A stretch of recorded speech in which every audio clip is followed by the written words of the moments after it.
మీ business ఏదైనా మీ ఊర్లో promotion చేయాలంటే అది సుమన్ టీవీతోనే సాధ్యం. ఇప్పుడే సంప్రదించండి.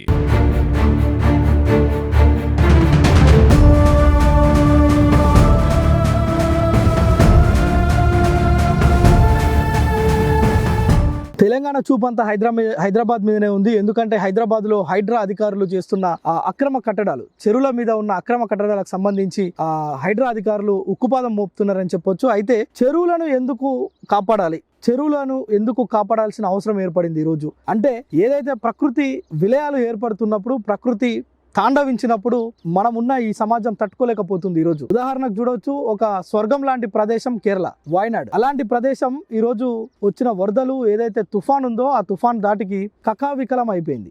బురద కింద నుంచి సగం అంటే చచ్చి చావని వ్యక్తుల చేతులు బయటకు వస్తుండడం, అక్కడ శవాలు గుట్టలై కనిపిస్తుండడం నిజంగా ప్రపంచాన్ని కలిచివేస్తున్న దృశ్యాలు. ఇలాంటి పరిస్థితి ఎందుకు వచ్చిందంటే కేవలం చెరువులను కాపాడకపోవడం, ప్రకృతిని విధ్వంసం చేయడం ద్వారానే. సో తెలంగాణ రాష్ట్రంలో నైజాం రాజులు నిర్మించిన ఏదైతే గొలుసుకట్టు విధానం ఉందో, గొలుసుకట్టు విధానం అంటే ఒక చెరువు నుంచి మరొక చెరువుకు అనుసంధానం చేస్తూ ఉండే కాలువలు. ఉదాహరణకు నల్గొండ నియోజకవర్గంలో ఒక 15 చెరువులు ఉన్నాయనుకుంటే, ఒక 100 చెరువులు ఉన్నాయనుకుంటే, ఆ చెరువులన్నింటికి కూడా తూము రూపకంగానో కాలువ రూపకంగానో ఇక్కడ నుంచి లింక్ ఉండడం, అన్ని చెరువులకు లింక్ ఉంటుంది. దాన్ని గొలుసుకట్టు విధానం అంటారు.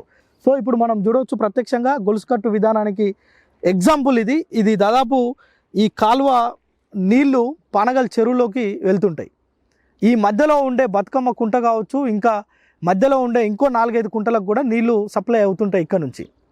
సో ఇలా ఒక చెరువు నిండగానే ఆ చెరువు నిండిన ఆ ప్రదేశం మొత్తం కూడా ఏదైతే ఉంటుందో, ఆ చెరువుకు సంబంధించిన నీళ్లు నిండగానే ఇంకొక చెరువుకు, లేదంటే ఇంకొక కుంటకు, ఇంకొక తూము ద్వారా నీళ్ళు వెళ్ళిపోతుంటే దాన్ని గొలుసుకట్టు విధానం అంటారు.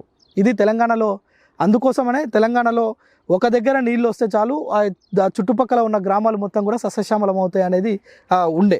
అయితే ఈ పరిస్థితి ఈరోజు లేదు.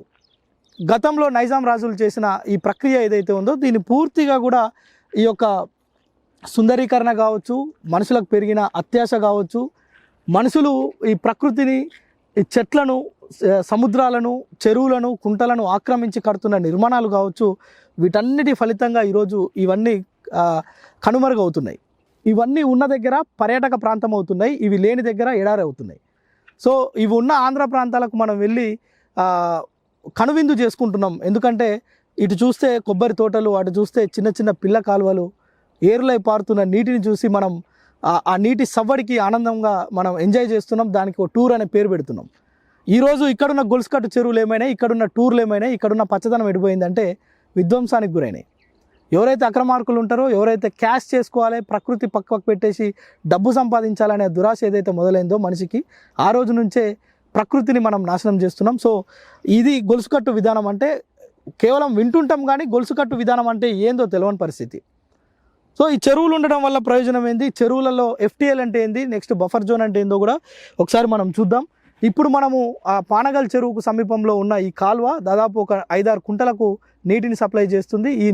ఈ నీళ్లు వచ్చిపోయేటప్పుడు రైతులు వారి పొలాలకు సంబంధించి నీటిని మలుపుకోవడం, అట్ ద సేమ్ టైం వాళ్ళకున్న అవసరాలు తీర్చుకోవడం, అదేవిధంగా చెరువు నింపడం, ఈ ప్రక్రియ అంతా జరుగుతుంది. కానీ ఈరోజు బఫర్ జోన్ అనే పదం, FTL అనే పదం బాగా వినిపిస్తుంది. ఇప్పటిదాకా పరిచయం లేని పదం చాలామందికి. ఇది జనరల్గా చెరువుల గురించి కొంత ఐడియా ఉన్న వాళ్ళకి మాత్రమే ఈ FTL అనేది, బఫర్ జోన్ అనేది కొంతమందికి తెలుసు. కానీ ఈరోజు హైదరాబాద్లో జరుగుతున్న హైడ్రా చేస్తున్న ఈ తతంగం ఏదైతే ఉందో, దీని ద్వారా ఈ పదాలు ప్రజలందరికీ కూడా తెలిసిపోయినాయి. అసలు ఏంది ఈ హైడ్రా అంటే, ఈ FTL అంటే ఏంది?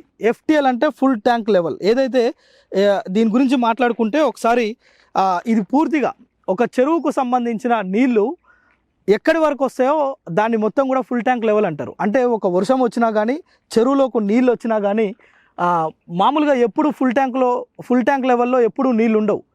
కానీ నీళ్లు వచ్చినప్పుడు ఎక్కడి వరకు అయితే విస్తరిస్తాయో చెరువు ద్వారా, అదంతా కూడా ఫుల్ ట్యాంక్ లెవెల్ అంటారు. నెక్స్ట్ బఫర్ జోన్ వచ్చేసి, బఫర్ జోన్ అంటే ఏదైతే FTL తర్వాత అంటే ఒక్కొక్క చెరువు విస్తీర్ణాన్ని బట్టి ఉంటుంది. ఇది ఒక్కొక్క చెరువు, ఒక్కొక్క కాలువను బట్టి మనం బఫర్ జోన్లను అధికారులు డివైడ్ చేస్తారు. ఫర్ ఎగ్జాంపుల్ ఒక 25 ఫీట్ల కాలువ కనుక ఉంటే దానికి 9 ఫీట్ల బఫర్ జోన్ ఉంటుంది.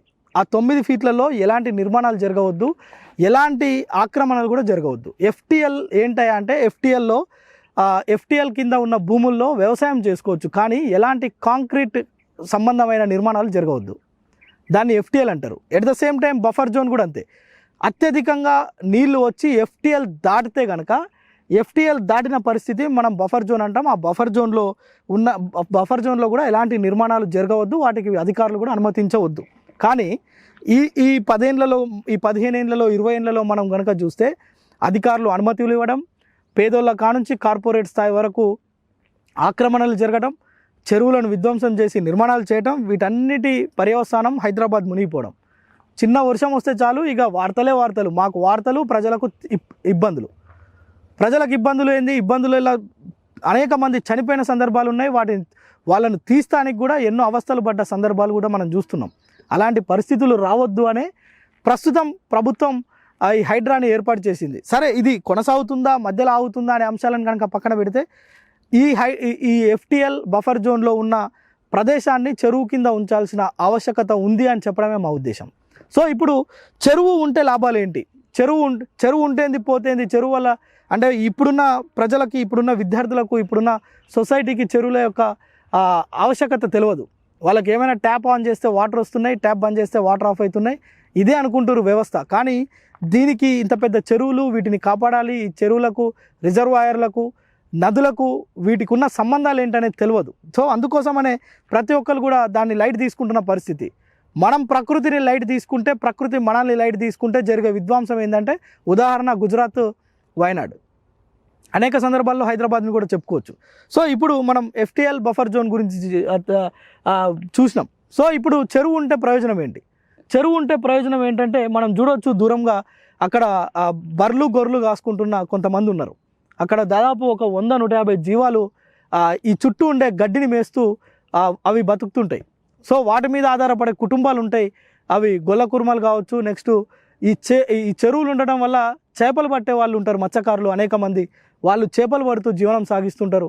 ఎట్ ద సేమ్ టైం ఈ గొర్రెలు బర్రెలను తీసుకొచ్చిన వాళ్ళు ఇక్కడ బట్టలు కూడా తెచ్చుకుంటారు. కొంతమంది సాకళ్ళు బట్టలు తెచ్చుకొని ఇక్కడే ఉతుక్కొని ఇంటికి పోతున్న పరిస్థితి అనేక చెరువుల దగ్గర మనం చూస్తుంటాం. సో ఈరోజు దాని గురించి మాట్లాడాల్సి వస్తుంది. చాలా దుర్మార్గమైన పరిస్థితి. ఎందుకంటే మన సంస్కృతి సంప్రదాయాల్లో చెరువులు ఒక భాగం.